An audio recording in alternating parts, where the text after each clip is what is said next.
I think we've been. Start recording.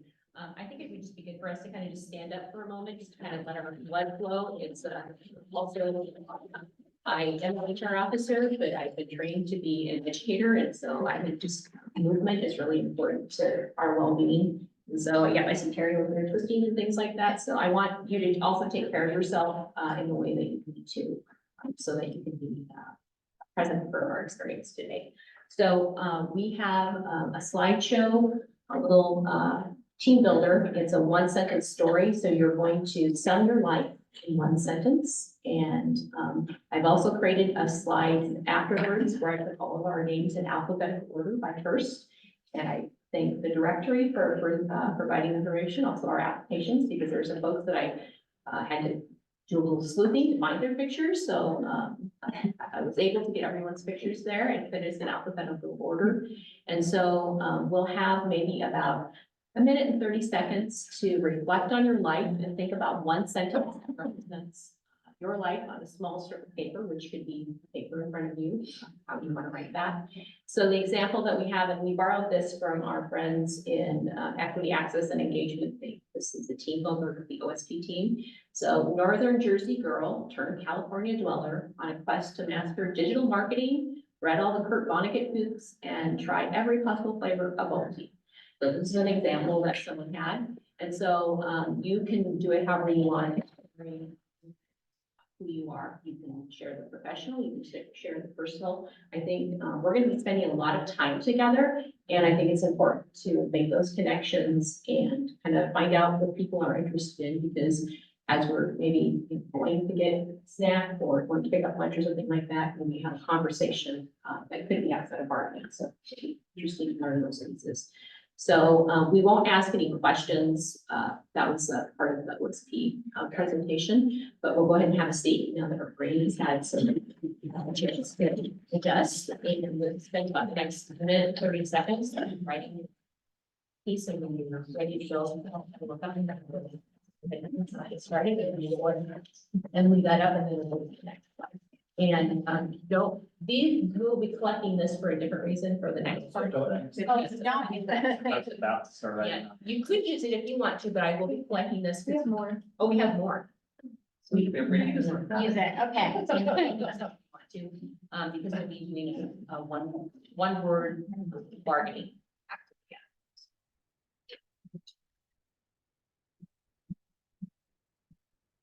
That's really exactly one.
We can go to the next slide.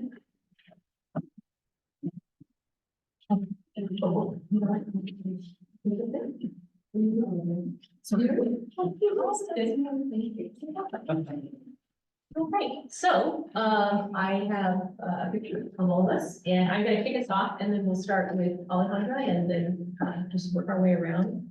So my one sentence story is originally from Southeast Alaska by way of Idaho and Japan, loves my family, cat and dog, eating sushi and oatmeal raisin cookies, and hopes to retire learning how to play the piano.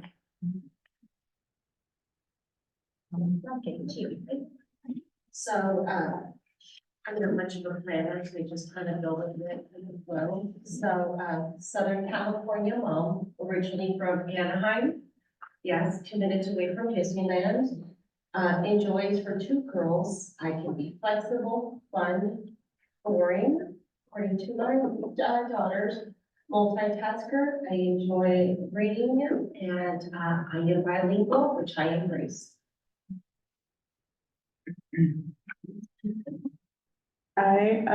Let's see, Oregon school library worker occasionally steps aside from her books to play the guitar, enter poetry contests, and take photos on nature trails. Native Oregonian, lover of family, cats, gardening, time in nature, and a fiercely loyal advocate. See, I need to get that color photo. The only one black and white. Lifelong Oregonian, father of twins about to graduate. Excited to have more time for golf, beer, and trail.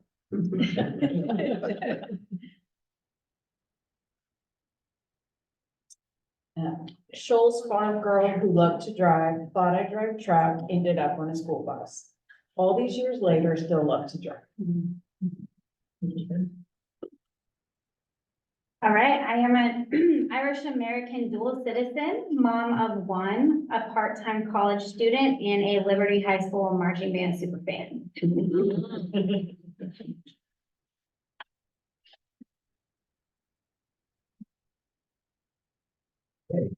Technically a native Oregonian, practically a native potato from Idaho, with a love for all things living and non-living, and first of all, a human being in the global human community.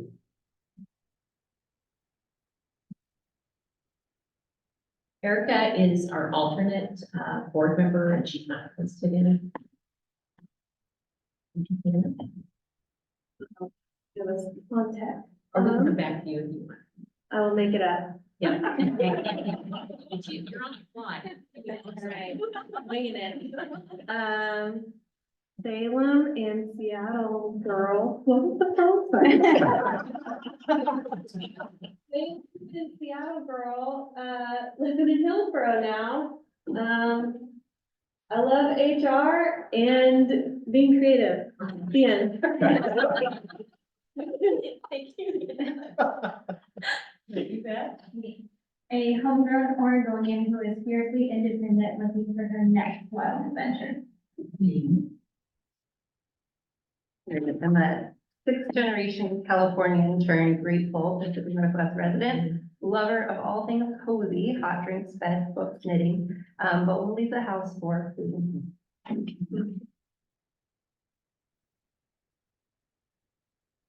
A 5th generation Oregonian, a hardworking nerd whose life was turned upside down by a tiny 1-pound wonder. I now hope I'm a committed father, husband, educator, and servant. Southern California born, but loves Oregon, is a lifelong educator from a family of educators who loves doing extraordinary things, including traveling, worked at Disneyland in college, had that back, and was once on a game show. We're skipping you. We're skipping you. Okay, Arizona girl, born in Oregon. Who wishes that everything would play out as a musical. Who loves to sew and create. I am a Guadalajara, Mexico native. I'm a daughter, mother, abuelita, and friend who likes to spend time with family. I'm a cat person and loves to dance. I come from California, Washington, Indiana, South Dakota, Kentucky, Texas, Kansas, Colorado, back to Texas, to Indiana, to Texas to Oregon. And been here for 18 years. My sentence is, I love travel, I'm a Christ follower, and my passion is to help other people succeed. Product of a single mom. I'm a cat dad, game enthusiast, film buff, assistant Tai Chi instructor on a mission to empower workers. California kid, first real job was cleaning, moved to Oregon, now I'm a still a supervisor.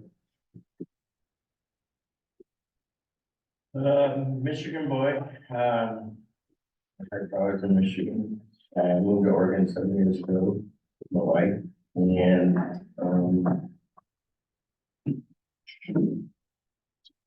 thing I got for motivation, I love being a dad. And I work every day to be with them. Be with them.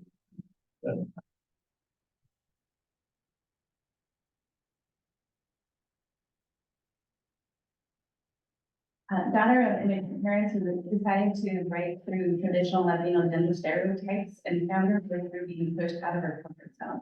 Tax, family, hurdles, and soccer makes for world. Grew up without electricity and indoor plumbing, voracious reader, many careers, fencing coach, happy parent, science fiction nerd, eclectic live music fan, and person who is passionate about equity and inclusion. A creative, joyous woman who comes from a long line of strong farm women living in a never-ending tapestry filled with travel, Tuesday family dinners, sweet dogs, and lots of I'm a military brat, born in Japan, raised in New Jersey, so I am a transplant to this state.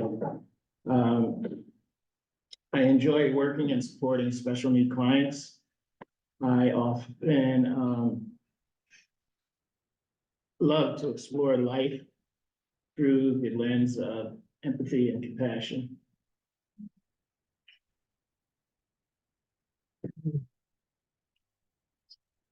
Great, wonderful, thank you so much.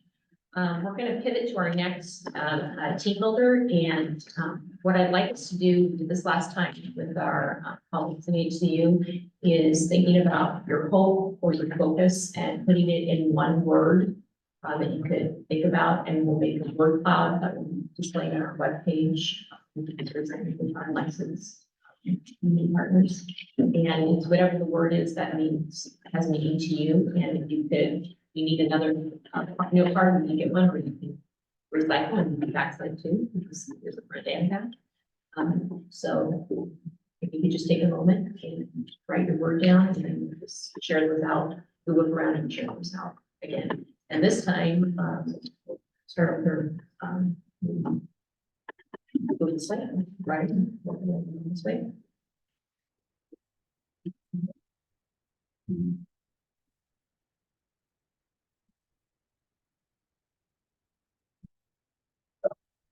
my word is patience.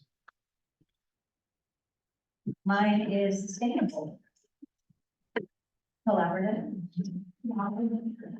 Collaboration. Listening. Hope. Learning. Altruistic. Collaboration. Collaboration. Nourishment. Advocate. Respect. Collaboration. Empathy. Equity. Support. Wisdom. Positive. Realistic. Compassion. Students. Collaboration. Thank you so much. If you could pass those words over, then we'll make the word cloud with them. Yeah.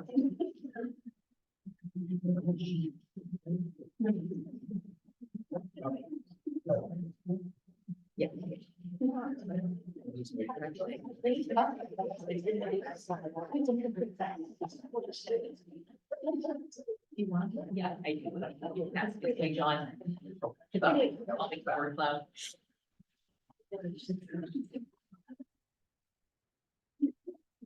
Great.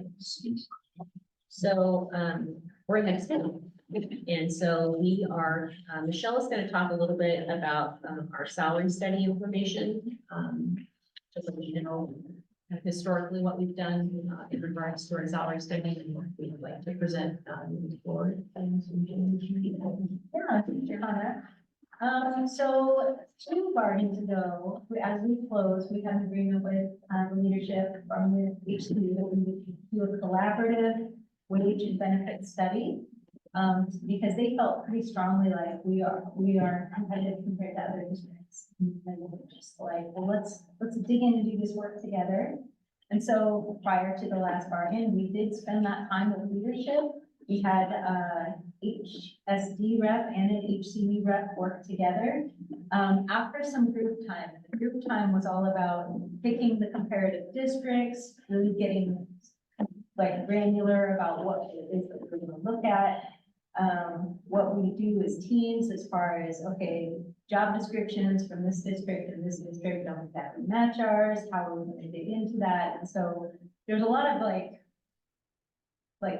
ground setting information first that we landed on as a full group. And then we worked as teams and we went through all of our positions, every single one. And we developed a report out of that information. And I have copies, I only made 5 copies because I'm like, I don't know if I'm going to read the old one. It is available electronically as well. But this collaboration was used in our last bargain to move some positions categorically and independently in a little different way than the general salary increase and the regular step movement that happens. And it was important that both sides saw the value in that, or it was clearly not going to move forward, because as a union, you guys want to move in solidarity together. So it was important to have the framework really good, all of the information clear, all the questions answered. So that was the old report, and it did inform our agreement. So we were able, over the 3-year period, so that minimized kind of any impact to other positions. We did, any position that was below the average, we were able to move up to the average at that time. Anything that was at or above the average still got the same step increases and general salary increases that step. So nobody lost in the deal. Some positions did gain a little bit more footage in terms of wages to make them more competitive on an hourly basis. Sharing all that with you guys, we did not have the opportunity to do that collaborative work prior to this bargain, and have thought a lot about that on our side. And there was a consultant who was doing a similar study for HCA for all the licensed staff, kind of more regionally based, in the studies that based out of Northwest Regional ESD. But as we connected with them, we kind of floated the idea of, hey, we'd love to have another one of these done. Would you be interested in doing that? And so what we asked them to do for us is the same study, the same framework, the same comparison districts, and to update all of the salary information based on what they learned.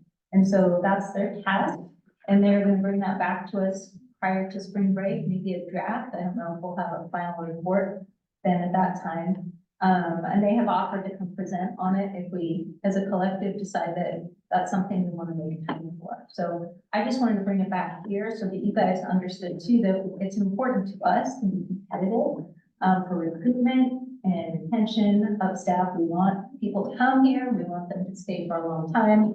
And so even if the information doesn't inform our final agreement, it's good work to have done. And I hope that after this bargain, maybe prior to the next one, we'll have that ability to work together again.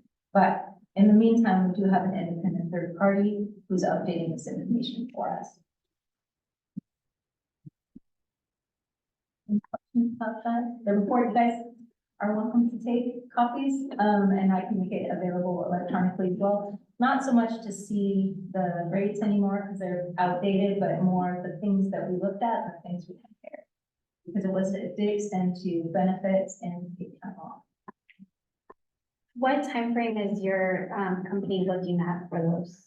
The salaries? current year, Current year salaries. yeah, so everything should be for district staff, so. I didn't like look at the comparison districts to see where they're at in their marketing cycle, but, that's the hope. Have they already started or they will be starting? They are in the process of doing the work now. So if you guys see something else that's not in this report that you would like them to look at, you're welcome. We can send that to them. And, if it's outside of the scope of the work that they're doing, we can expand that. I just don't know if they have capacity, to do it, but we will definitely ask. Something that I also wanted to add on that, Michelle, is that we also looked at job descriptions when we did, the comparison, in collaboration with HCU last time. So, different districts have different jobs and in different ways. And so that's why we narrowed it down to these particular districts, because they were more alike in some of the work they're doing. Because some of the districts like Forest Grove, they do, contract out for their bus services. And so you won't see a comparator there per se because they contract out. So, just some of those pieces that are part of that. So I think we want to make sure that it took us a year to do that work together, and it was, meeting at least once a month, sometimes more than once a month to do this work. And so when you're in bargaining, it's difficult to do that and bargain as well. And so having someone who can focus in on that and also have the company can reach out to different districts and make connections and be really focused on that work. Michelle, are there any other questions? I just have a quick question regarding this. The last time this was done, I was really confused because I was told what districts were compared to, and this is mainly specific to my position. But nobody had my position, no school district. had my position. I'm just curious where that compares. Yeah, well, I will have to look at that. That was a while ago that we did that. TJ, I'll look into that for you and get back to everyone with a response. But one of the challenges with the study was that other districts also would contract out for things, and we wouldn't have access to the information for their contractors. Right. Fourth Grove was particularly difficult, in a couple of areas to find those comparison. But I'll look into your specifically. Security is, I think one of those that because of the size that we are just fortunate. Right, and I was just curious, how does it work if the position does not exist? I know running for my position for the district, the only school that has my position is Vancouver Post. So I don't know. I was just curious. I'll look into it. We saved All right. every single thing on that. So I will be able to bring the concern. Thank you. Any other questions? Thank you, PJ, for the question. We would like to move into our guiding principles. And I believe we have a copy of that this time. If not, we'll get you a copy.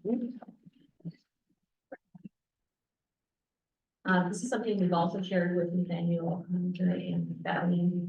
It's principles that we have put together starting last time that we bargained both licensed and classified.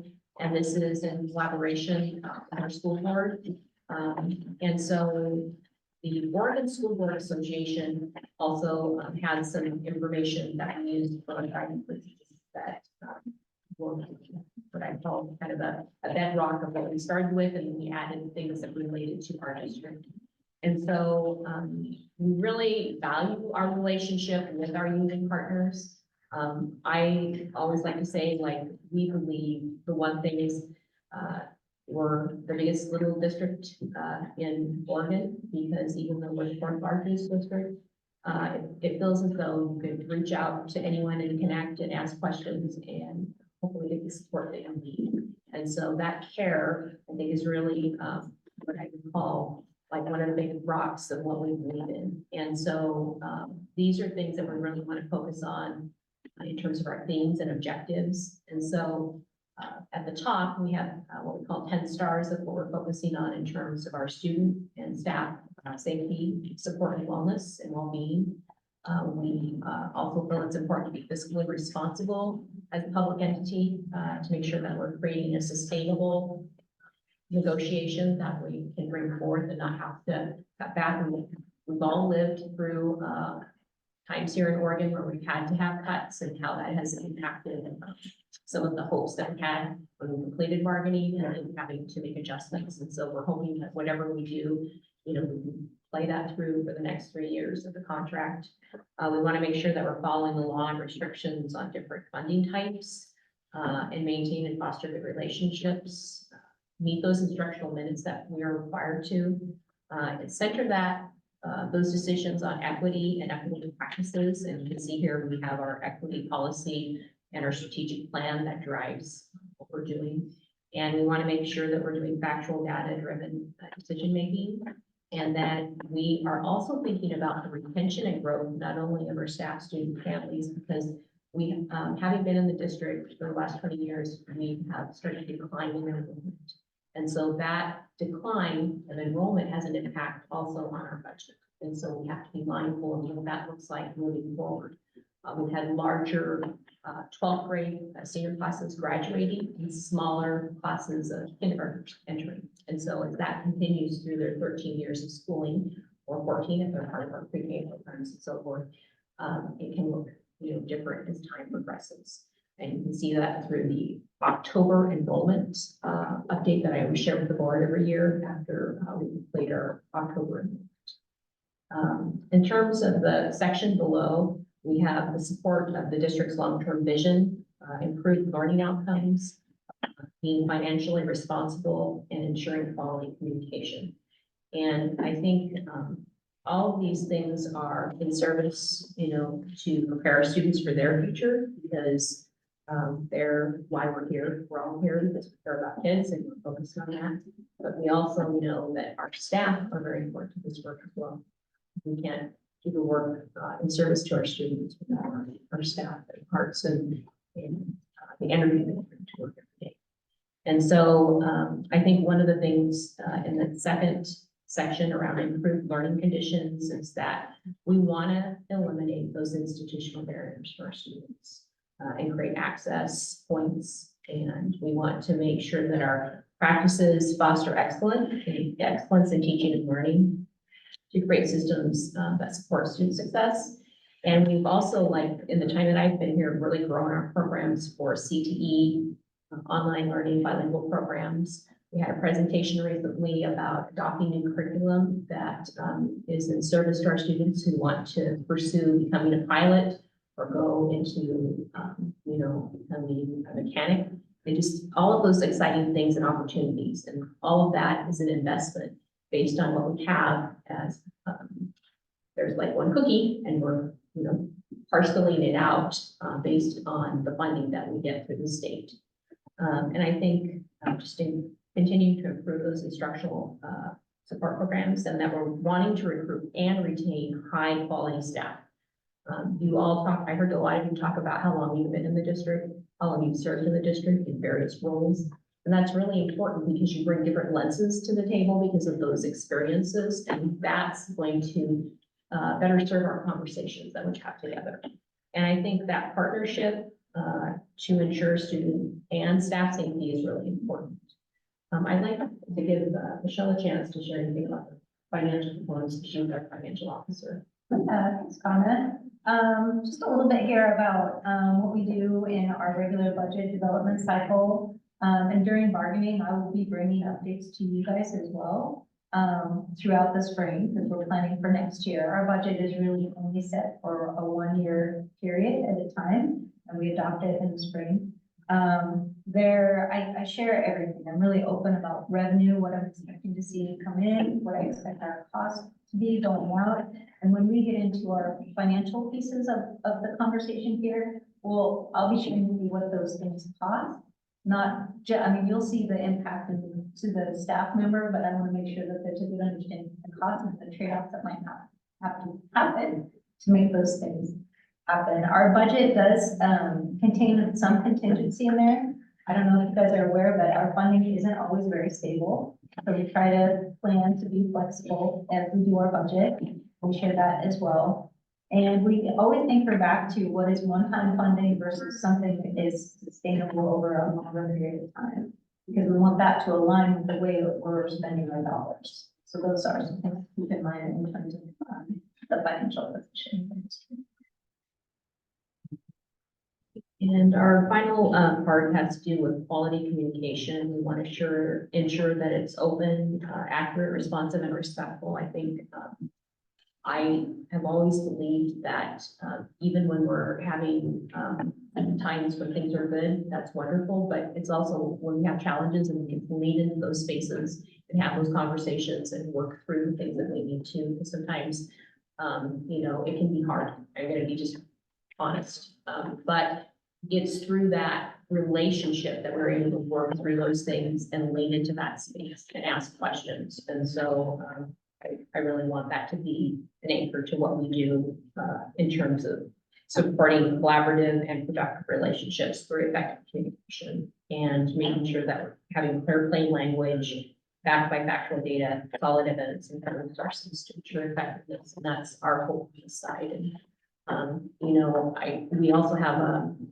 the last time we did bargaining, we had a webpage from where we put things on there just to share updates, with our admin team, with our staff. And she will be sharing communication as well. And we just think it's important to keep those lines of communication open and sharing with folks. And we learned through the pandemic that we can now live stream things. We can record them to give access to folks. So, I don't know if Marta or Yvette or anyone wants to add anything to our guiding principles.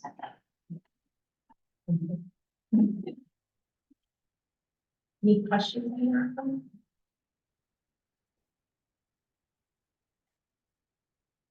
Thank you. We are scheduled. Because the next thing we're supposed to have lunch, but we're looking right along here. I'd like to just open it up because lunch won't be here until 11:30. So would we like us to be able to move on to our next part? Do we want to take a little break? I think we're all right if you would like to move to your ground rules proposal. Okay, perfect. Yeah. You put it up on the screen for our Zoom also, so that anybody who's in the live stream can see what we're working on the screen. Or you want it on? I want to make sure that any Zoom participants can see it or that it shows up in our recording, but I'll try my best. if we have a paper version, it's okay, we can follow.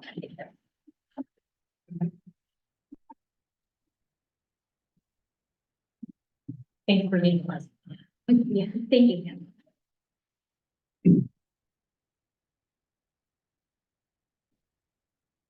Thanks.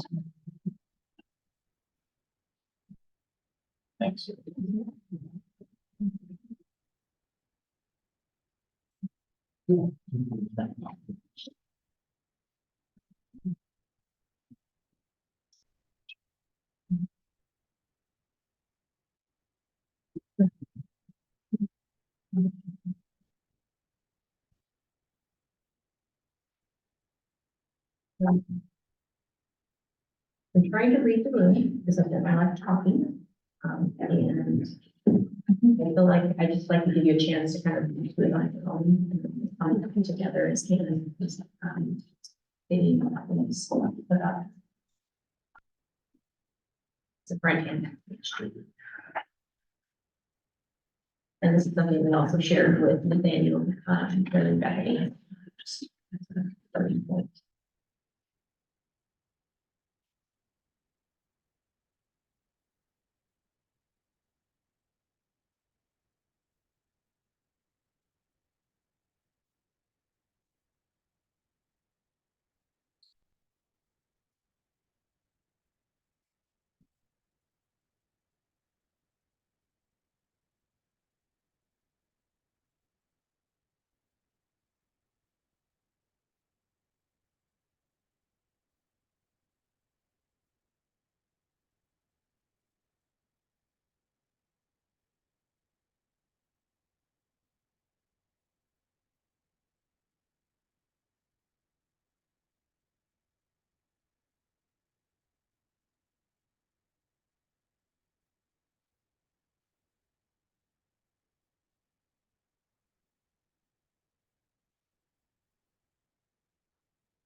Looks like Hannah was able to get that up. Folks to see on the live stream. I'm just gonna bring us back together unless you see some more time to move it. All right, these ground rules are rules that we've done in collaboration typically with our union partners to kind of before we move into bargaining, just have things in place about expectations around where we're meeting, what we're eating, important, and what we're hoping to accomplish in the time and just the parameters around that. And this is something we've also done in collaboration with our union partners for license and signed off on. And so it just helps us to then kind of anchor back if we have things that we're working through to be able to address. And so we've taken some of those things, we've adapted a few things to what we thought might be appropriate for our time together. And so I think, the first one really has to do about setting our time and date. And the great thing is that we've done a lot of work around that already. And I know I'm adjusting some things in regards to that, but just giving 72 hours notice, if there's going to be any changes so folks know. Also, we realize that some of us may not be able to be here all the time because there's other aspects that come up or something may happen, but we want to keep the flow of things going regardless. And we know that you are not only a bargaining participant and member, but you're also a parent. You are, you may be a friend, a sister, and you have other obligations that may be a part of your life. So I want to also honor that space as well. And I think we're having all of the bargaining sessions here at the admin center, except for one. We're going to be in the North Transportation Facilities Terminal because this is a very popular place and it gets used for a lot of different things. And we'll be providing meals and taking turns those. We have decided that we, in the past, we've always bought like a whole bunch of beverages and drinks, but then we don't get through all of them. And so we like to support our nutrition services colleagues by buying from the vending machines. And so we'll just purchase those for those folks that want to have something more than water. So that number 3, I think, it's important that we come together to present our list of articles. And we said, in the first session, but we've also had conversation that we know that you also you need more time. So we're totally understanding about that. And I think the idea is to know what we're bringing to the table together so that there are financial components that are connected to the language that we present. And it can be a challenge to tentatively agree to things when we don't know what else is also on the table. And so we want to make sure that we're affording those pieces. I don't know, Marta or Brian or Michelle want to add. No, I mean, obviously we'll need adjustment, however, whatever form it takes in the final ground rules. Because this version references the first session, but really it's just so we know what the scope of bargaining is and the work that we have ahead of us.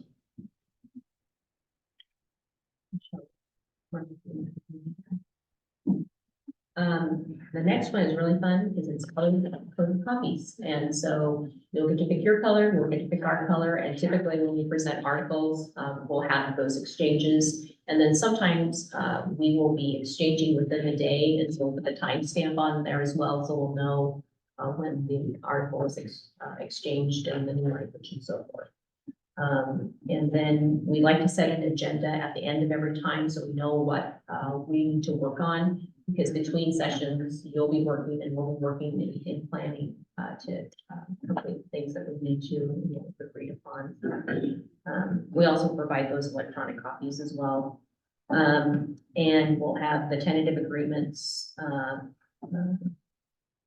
signed upon with both teams and they're subject to ratification. And then we can call caucus anytime that we need to. And it's been purposeful about giving space here and in other spaces in the district, admin district for us to do. If we want to invite experts, consultants, or people for participate, we'd like to give the other teams 72-hour notice, so just that they know who's coming and we can make the room ready for the folks that can be presenting or sharing. And then all the bargaining sessions are open for Oregon law, unless the parties mutually decide that during the course of the bargaining to close any future sessions. Typically, everything has been open, we haven't closed anything historically. We'll make sure that we'll be in person and live streamed and then recorded, and then we'll make every effort to make sure of the quality and provide that to HCU before each bargaining session, so you can have folks access that as we did today. We'd like to start on time in respect of everyone's time commitment, and we can extend those times if we need to. And we've had conversations about maybe creating some more, a couple more evenings that we could potentially go to 6. And we also talked about like the well-being of people, making sure that we're mindful of this. We've also talked about addressing adequate related to technology. And one of the things I'm just going to say transparently with our team, we've asked them to, put their out of office on or whatnot, just to stay really focused in the space here, because we want to sense that we are invested in this time and that we are here and present for the space bargaining together. And then on the backside on number 13, we'll be keeping our own minutes, recording, and will be made available to HCU by the following morning. We've had a little snafu in our last time with Zoom, but I think our conversations can work through those things that we need to. And I think one of the things we've historically done that I really appreciate about our district and the union is having that good faith bargaining and being able to continue. If we're making progress, keep going. I know that we're in a time where we're seeing some folks going into mediation and those kinds of things. And, if we have to do that, we will do that. But I hope that if we're in good faith bargaining, that we continue that journey to be able to finish as we all want to in the time we have put together here. And then bargaining briefs will be shared with either party to full distribution. And typically with our licensed union partners, it's just giving us a heads up. We're going to be sending this information out, and we do the same for them as well. And then if we decide to give a brief overview, this is something that our licensed union partners are doing at the end of the live stream and video recording, just giving an overview of the day as well. Notice that the word draft is across both sides here. This is not set in stone. This is something for you to chew upon and add your voice and your DNA to this document, because at the time, both Bethany and I will be able to sign our names on something that would be what we will agree upon. And so our hope is that you can have some time to look at this as a team and come back and look today that we can settle the ground rules with hopes of being able to bring forward our article list next time, just so that we can keep things moving forward in good faith. Are there any questions from the team?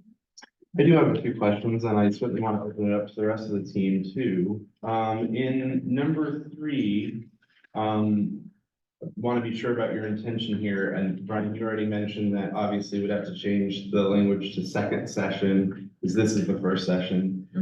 Is it the intention that at then the second session, we give you a list of all the articles we would like to open, but by the end of the 4th session, that all of our proposals must be on the table? After that time, neither party could bring new proposals to the table. Is that correct? The way that I'm reading that, and Brian, feel free to chime in if there's not anything, if there's any additional articles that you want to open. Let's say that you have decided to open 17 of the overall articles, and then you come into and we can move this to the 5th if we need to because of time. By the 5th, if you decide, you know what, we want to add these 2 articles to this session, we would need to know that by that fifth session, but I see. you can still present proposals for those. At that time, but we just need to know the article that you want to, dig into, not the Okay, so- proposal. Thank you for that. So to be clear, the fourth session, the conclusion of the fourth session or fifth, should we land there, would be by the end of that session, both parties know what articles are being opened. Correct. But as long as those articles are opened, future sessions, you can put new proposals on the table on those articles. I think that's generally the way we've operated in the past, that we set an agenda moving forward and say, hey, HCU is gonna bring proposals on articles, 3, 4, 5, and that may be beyond that fourth or fifth session but it's just knowing which articles, We're gonna be working on. Yeah. That makes sense. Thank you for that clarity. Yeah. I've got a few other questions about other points, but, do anyone on our team have questions on that one?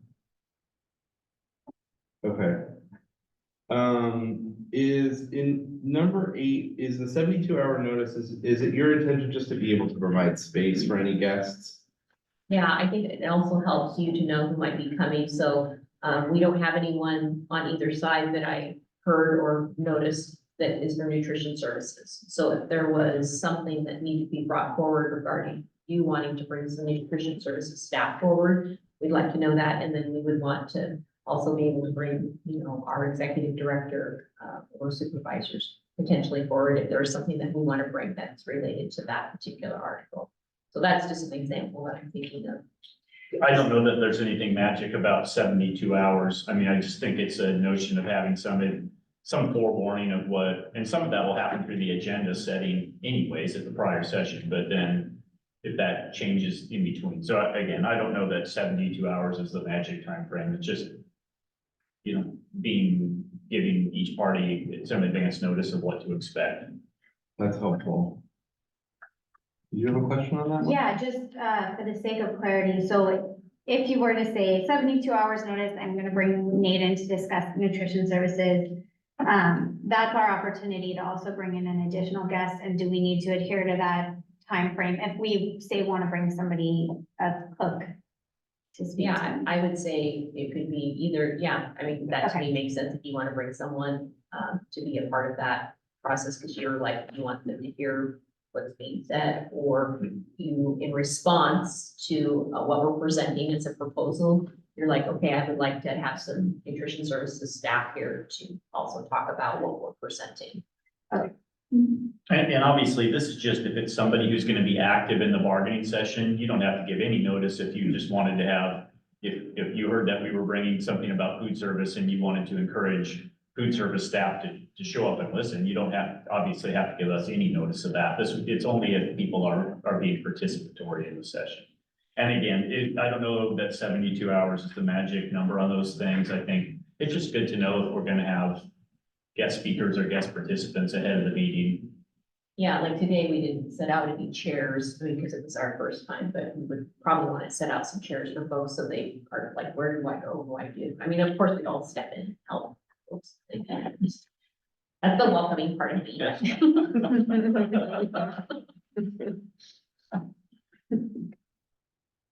Did you have any other questions on number 8?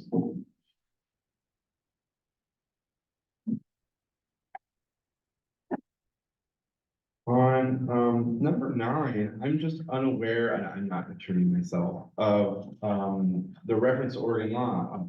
What law? There's an Oregon statute that if we're gonna close bargaining, we would both have to agree to it. I see. I can get you a legal citation for that, but so by default, it's open because neither of us have indicated, or we would have to agree to have closed bargaining. Yeah. That makes sense. Thank you for that clarity. And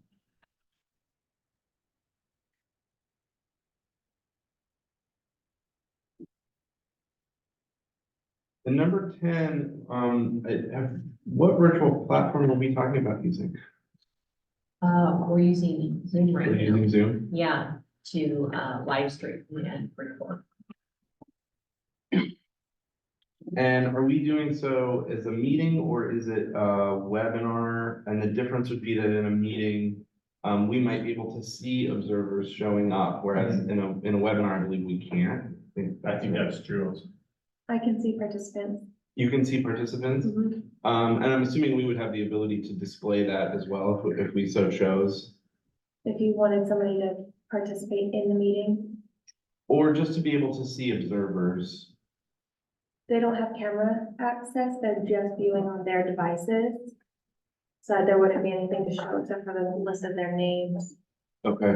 So when you say, Hannah, when you say you can see participants, it just shows up as a list of people, not instead of the boxes with names. Yeah. You don't have a visual of They that. can see us, we can't see them Okay. in that way. I think you're right that in order to, it's the It would difference have to be- between a meeting and a webinar. Yeah.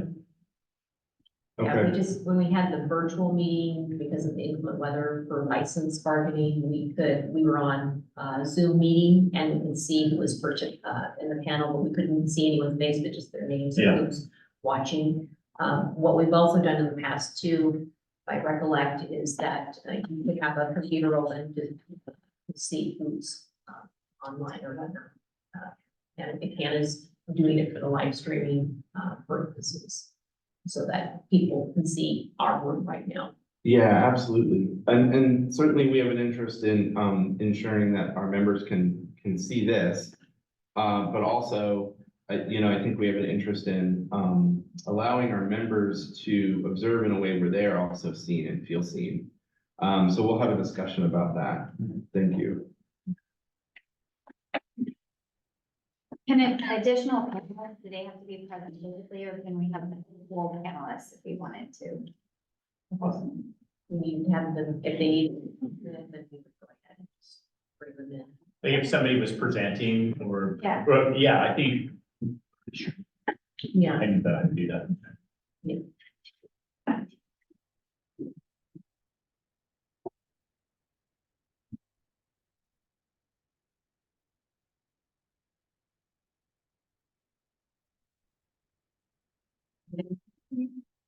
Anyone on our team have any additional questions? Or do you want to encourage you to ask them if you have them?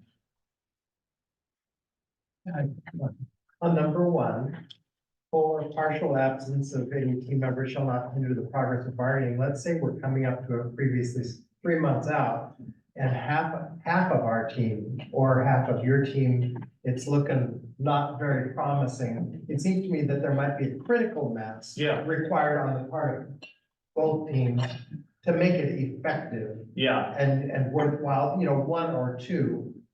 But what are y'all thinking about if there's a critical mass, and do we want that in the ground rule there, since it isn't named, it's ambiguous? Yeah, I agree with you that once you get to a certain number of absences on a team, it would not make sense to move forward. And then there's probably, even within that, individuals who, I imagine if like both Nathaniel and Kira were gonna be unavailable on him, you might say, we're not gonna be able to meet that day, we need to find an alternate date, even, whereas two other people, you might feel, I kind of leave that up to the judgment of each team. You guys know what you need to move forward with the meeting. And if you decide as a team, we can't move forward because of the number of people absent or the specific people, then you'll just, I think we cancel and reschedule only as a last resort, only because it's so hard to schedule, right? But that's gonna happen. So I've had to cancel some this fall and early winter where half of a bargaining team had COVID, for example. And it's like, well, we're not gonna be able to have that meeting and nobody could have planned that, so we'll have to reschedule. So I agree with you that for me, and if we want to rework that sentence, that's fine. But for me, it's for the individual team to decide whether they have the folks necessary for their team to proceed, knowing that we're going to do everything we can to keep our scheduled meetings. But things happen, for sure. Thank you. Yeah. Thank you. And it's also, I'm glad you brought that up, David, because when we weren't expecting inclement weather, when we did the virtual bargaining, with our license, union, I think if we need to move to that direction, we were also open to that, I would say, so that we can keep the flow going. Yeah. I agree. It's not as good as in person, but we all have experience with it now and a lot of experience with it. Yeah.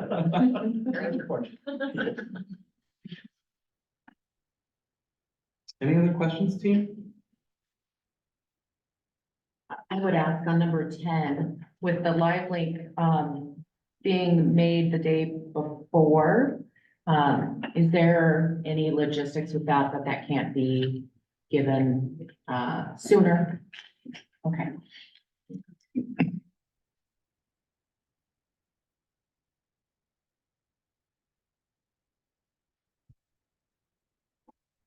Great questions. I think it would be good to hear from people who are tuning in virtually, whether they can hear. But saw you were saying something about speaking up for the owls, so it'd be good to get some feedback to make sure, this is kind of a big room, but just to make sure that people can hear us. I'm thinking about Rose's sign that says, louder, if we need to be louder, we could. I think I have managed in that in the past too, where I've had that. Rose speak up. Just assume you always need to be louder. You always need to be way louder than you feel like you should be. Just always yell. Always yell. Respectfully.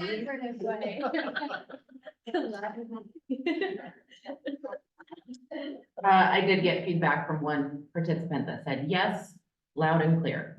Oh, good, great. I also got that feedback Yeah. from someone else too. There's 2 people that can hear it. Great. That is. How many people do we have? 8 viewers. We also talked about when we go into caucus or lunch, that we would like to have a sign that we would post to those folks that are viewing, so they know that we're meeting or whatnot, so what's going on. We'd like to give you a chance to be able to have caucus and look at this, and I don't know, I know lunch will be here in about 15 minutes, but we can go ahead and move into caucus if you want to, or just take a break.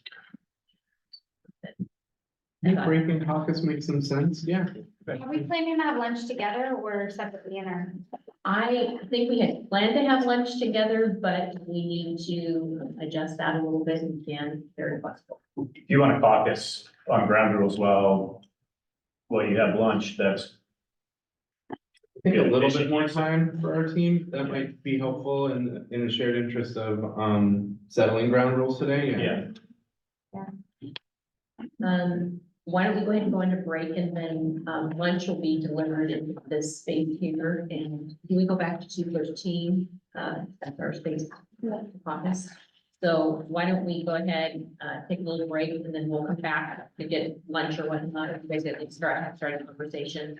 So we lunch separately.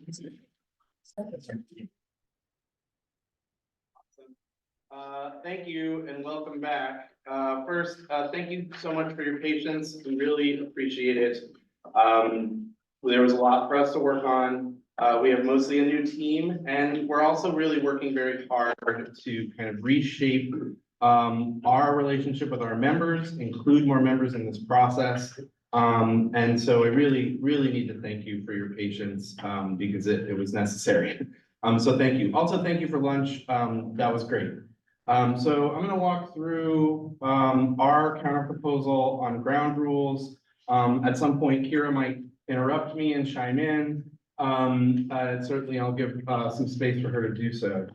Can I do that right now? Yes, Also, I want to say, we might have missed some things in terms of our rule or formatting rules.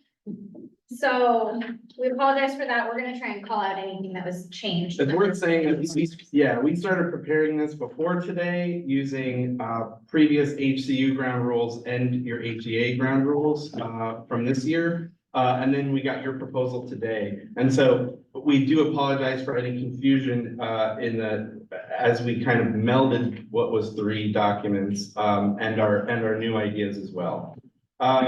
In number 1, we're obviously amenable to working in mutuality for changes in dates and times, and that alternate bargaining dates be identified immediately upon cancellation of any bargaining days. We don't really feel like the 72-hour prior notice is super helpful for us. We really want to respect your time, and we want to give you as much notice as possible, and that would be our intention. We hope that would be yours too. Just the specific deadline doesn't doesn't make sense to us as something that would be helpful for the process. In number 2, bargaining sessions be held here or other mutually agreeable locations if space and appropriate technology is available. Number 3, teams are going to alternate to provide meals, the district to provide snacks and beverages. In number 4, we have this as a strikeout because we wanted to have a conversation about this one specifically. So we really, it's our intention to move more quickly in this process than the last set of negotiations, which went on for 1.5 years. We feel like having to get all of the articles opened by any specific deadline is going to put pressure on us and maybe your team as well to essentially open up the whole contract. We don't want to do that. We don't want to open up the whole contract. It's our intention to move forward really thoughtfully and only open up the articles that we really want to work on.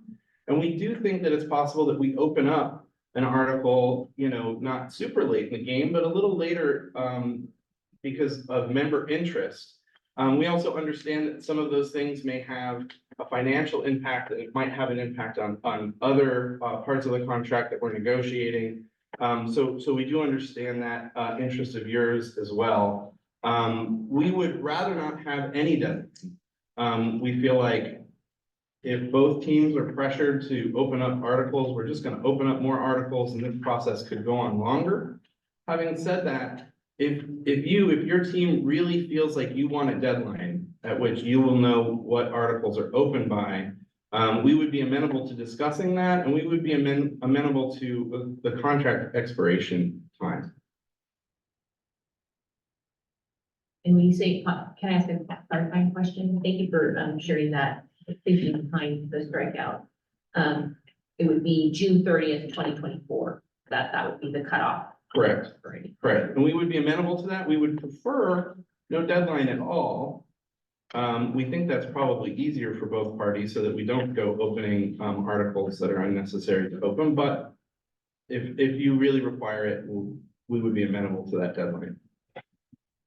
Yeah, obviously that would be the fallback if a team was wanting to be ultra safe. They could just open every article and then you'd be covered. I think the only thing it's going to do is it might make us and perhaps you unable to come to tentative agreements on some article, not knowing whether an article is settled or not, so I can't think of a good example off the top of my head, but like, it feels like we get to a conceptual agreement, but we don't know if this other article gets opened, then we may not want to lock ourselves in. So that would be my only worry, is that it does make it harder to TA articles, not knowing if something else is going to kind of come to life. We definitely understand that. And we do think, you reserve the right to not TA on articles if you think there's an issue outstanding that might affect that article. Yeah. Certainly that is your right. So we think because you have that right, it kind of preserves that possibility.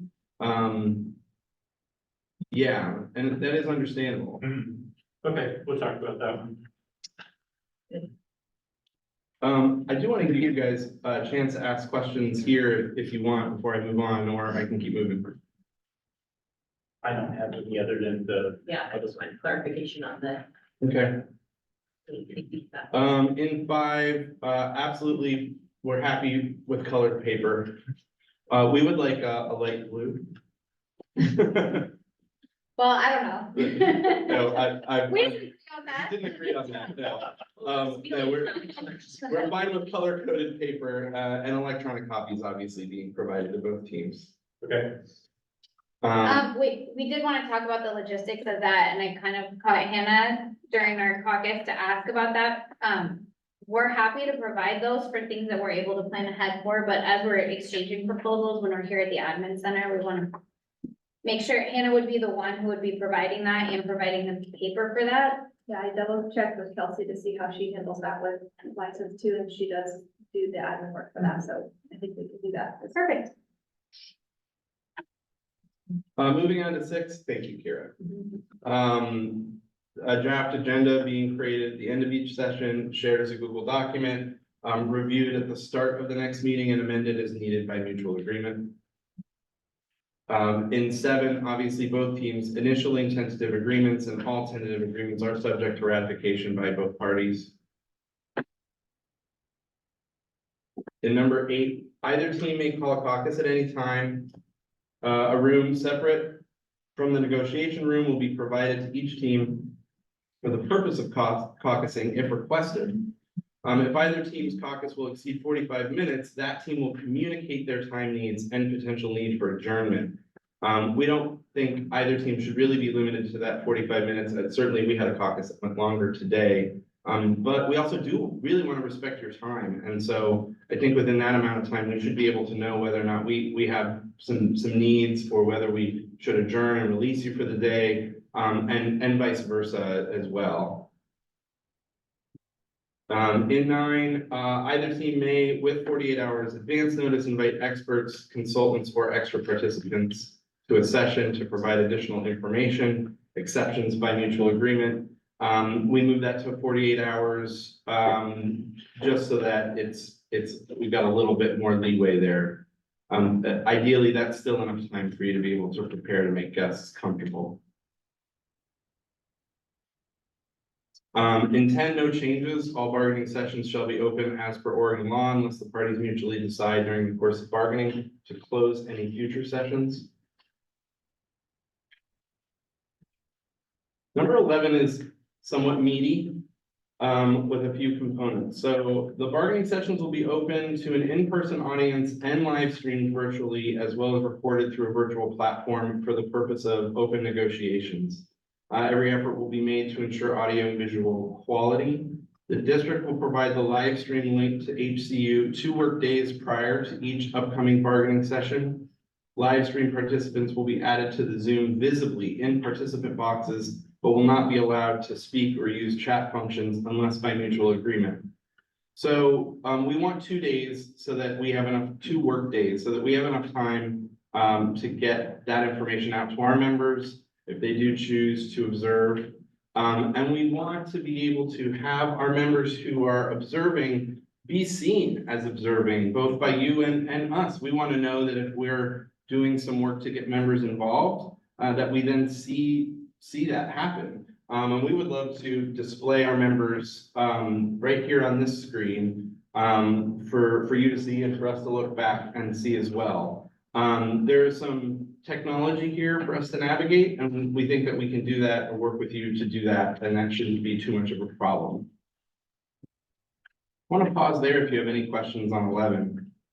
Just one thing, I mean, figuring out the logistics.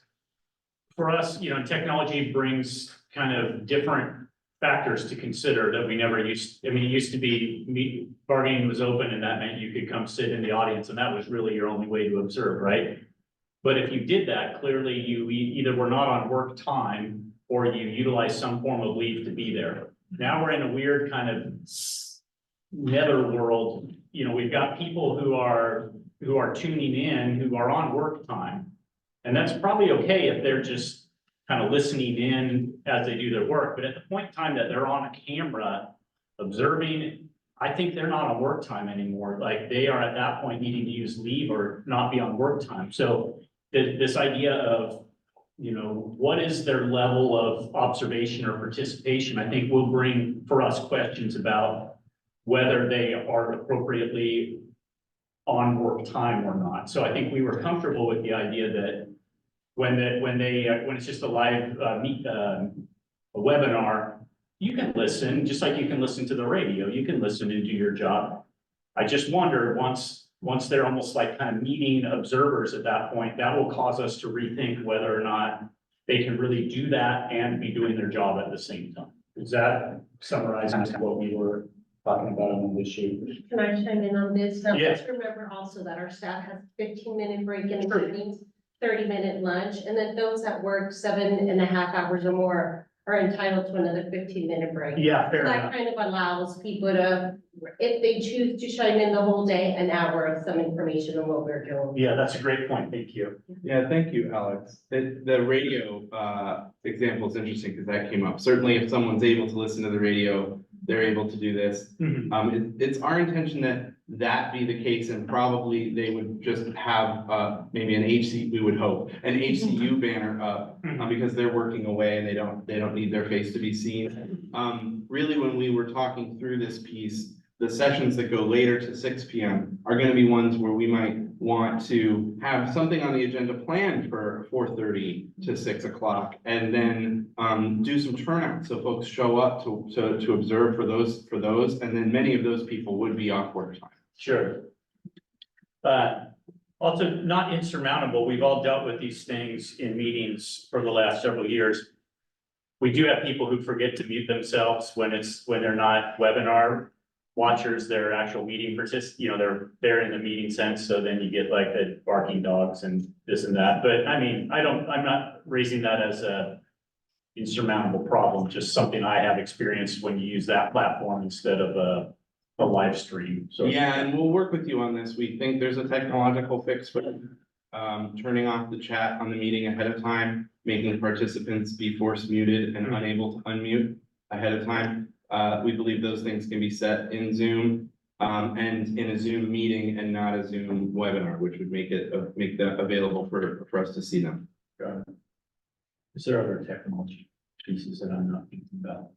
We have to process kind of just what this would look like, because we haven't done this before, not to say that we can't do it, but I just would want to know, like what it would look like.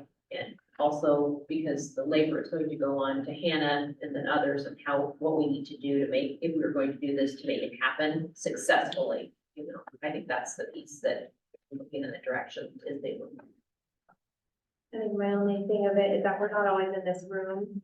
We might be in a room that only has one screen, and I wouldn't want to not meet the rules if we weren't able to show them and also display the presentations or things like that. That's totally fair. I think it's our intention that we do this when the technology is available. If we were gonna meet, for instance, at transportation, because we're talking about transportation that day, and we don't have the technological ability to do that, obviously, we still would like to meet at transportation. Do you have to admit people as they come and go in that setup, or can you set it up differently? I don't know. Have to look at that. Okay. We have to do a little more. Yeah, absolutely. Move it unless there are more questions. In 12, absolutely meetings can start on time in order to respect everyone's time commitment. Bargaining sessions can be extended or adjourned with mutual agreement of both parties. 13, each team will address etiquette related to technology use within their team. We've had some fun discussions about that. I'm sure that you will too. And that's absolutely amenable to us. And 14, each team may keep their own minutes. We made a change on this one because we thought there was some redundancy where it was kind of the rest of the rule was listed previously in another. Yes, in your 13, it also references the recording sessions, which are previously referenced in another rule, so we just eliminated that. We'll pull it below. Yeah. For the next one. 15, HSD will provide the full recording of bargaining sessions to HCU the morning after the bargaining session concludes.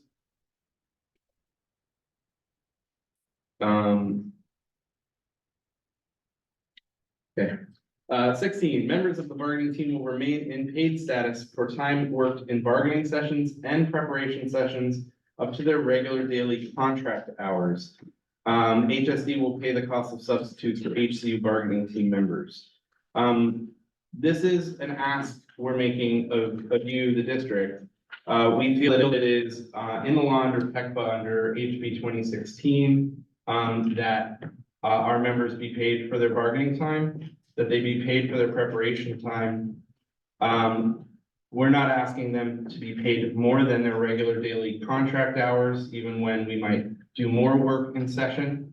And that you pay for the substitutes as well, seems to be in line with the law to us. And would also allow us to do the preparation work we need so that we can show up here fully prepared and ready to do the work with you. We don't want to be in a situation where we end up coming to meet with you and needing way more caucus time, kind of as we did today, that is not in keeping with honoring your time. So we would like the time to be fully prepared to come to these sessions. And if we need the caucus to work on something in between things, that will obviously happen, but we want to be able to really honor your time by being fully prepared.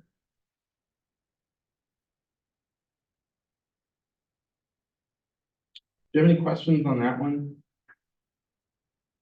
I don't have any questions now. 17, in good faith, the parties will find time is needed to continue progress in bargaining. We love having the words in good faith in the ground rules, and that you propose them. We really appreciate it. And thank you. 18 and 19, we just did not find super helpful. Bargaining briefs to be shared with either party prior to full distribution. We're happy to share our communications with you. We want to be able to communicate with our members freely and with ease, without worrying about getting you something ahead of time. And when it comes to creating an overview of the conclusion of each bargaining session, we're really doing a lot of work to make sure that we are going to be communicating what's happening here to our members and also listening to them. And making sure they are able to communicate with us what their needs are on the ground at their work sites and the work that they do every day for this district and the community. And so we want to just be free to do that communication ourselves.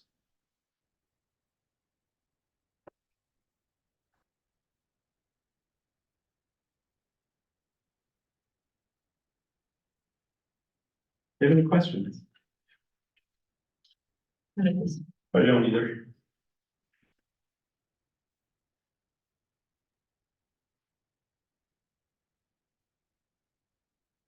I think I appreciate the time and energy that you put into creating this so that we have something to respond to. I do think because of the components around the technology and some of the legwork that we need to do, having caucus time today will not be able to come back with full answers. So I would say that we would be hopefully maybe prepared in between the times to address some of those things and maybe come on the 20th ready to sign off on this as well. That's excellent. Yeah, I mean, ideally, we'd work out the technology questions, obviously, in advance of next meeting, so it will need to be fully.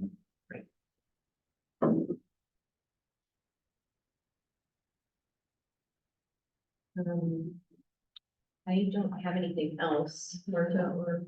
No, I don't, that's my question.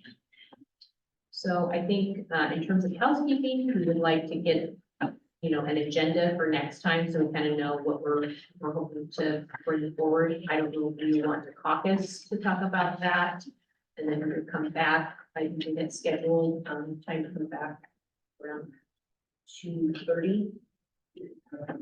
To do that, does that seem reasonable? So that we can. Yeah, I think that should be enough time for us to talk about the agenda for next time, obviously ground rules. But yeah, absolutely. Thank you. Yeah, great. All right, thanks. We'll be back.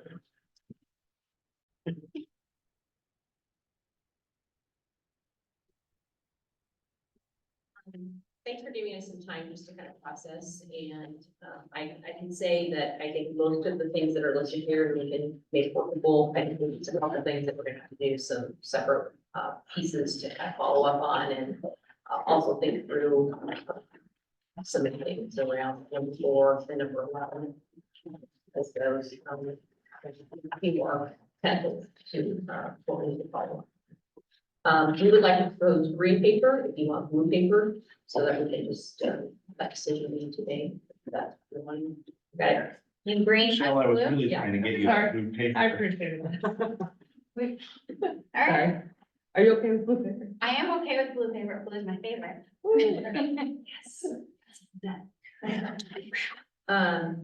And one thing that I was also thinking too is, just in terms of our agenda, and, this is the rooms. I wanted you to know that, we were gonna look into see if we can get a third room so people can go into separate spaces. But we also talked about if there aren't rooms available, that we would stay here and then we could find a different place and location if that's more if we don't have access to the rooms.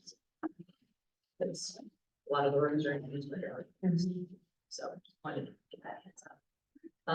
We would like to put the agenda together, and so, we're starting at 9 o'clock and going to 5. And so, I think we would just like to be able to, we wanting to go ahead and start at 9 o'clock, for the bargaining session, and then have a lunch break, and then some breaks kind of in between, and then end at 5 p.m. So we're kind of thinking, Yeah, I think we'll be prepared to start right at 9. okay. And so I think we would like to be able to bring the, ground rules forward so that we can sign off on those, or if there's any questions that we need to follow up, then we can take care of that on our second session. And I think we would also like to bring a list of what we're hoping to bring forward for articles, so you have that list. That's our hope right now. I think one of the things that because we're trying to get figuring out all of our articles, we're also trying to think through, is there, you need time to also work on the article language. And so if there are things that we feel like are kind of some housekeeping things that we can update, is a current practice that we're using, or if there is something we need to change in site, we'll probably start with maybe some of those articles first, is what we tend to do, and then there's work that needs to be done on other layers. So I guess I was wondering, are you planning to bring forward a list of things that you're hoping to present, or articles that you're gonna actually bring proposals and things like that, so. We will be prepared to bring some proposals on Article 25. And we think between that and ground rules, that'll probably be sufficient work for that day. We can also work on preparing some, we may be able to bring a partial list of articles, but we're not quite there yet.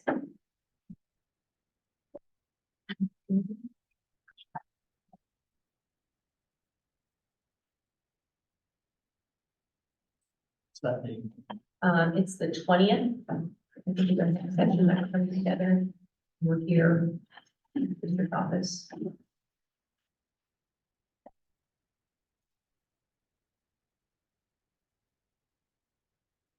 And is there anything else that you need?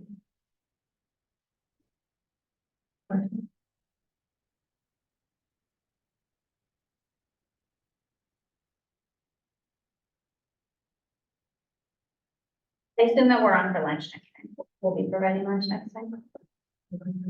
Okay. And then Hannah, I know that we have spoken in a prep session about potential vendor list. Yeah, happy to. But, okay, thank you.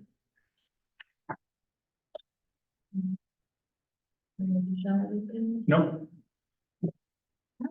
Great. I feel like we had a good productive first day. Yeah, thank you. Yeah, thank you. Nice to meet you all. Yeah. nice to see Absolutely. everyone. I like the in-person bargaining, I can say. Virtual bargaining.